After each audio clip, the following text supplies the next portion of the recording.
What if it's not depression, it's depletion? That's what somebody said to me recently, and it kind of changed everything. So I had a conversation recently with someone that I deeply admire, someone who's been living with complex health way longer than I have. She's strong, she's introspective, and she's become a mentor to me, not because she set out to be one, but because of the way she shows up for those of us still finding our footing in this world of chronic illness and invisible conditions. And in the middle of talking about what I thought were these waves of depression, she offered me a word, depletion. And something gently shifted for me. Because yes, I'd been feeling low, flat, numb.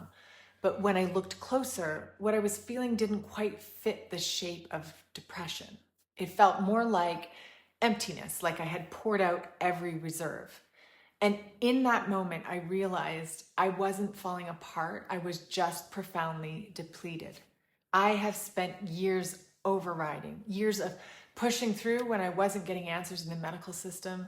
Then, after a health crisis, I still kept going. I overrode everything I knew in my body and forced myself back to work. And eventually, I crashed. I ended up on antidepressants because I had become suicidal. But looking back, I think what I really was really depleted.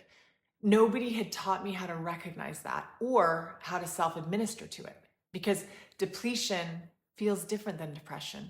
Like override feels different than resilience.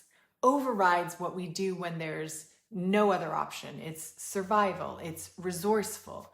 But when it becomes a habit, well, it disconnects us from the quieter truths of our body.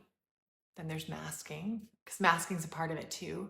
In the complex health community, we do it all the time.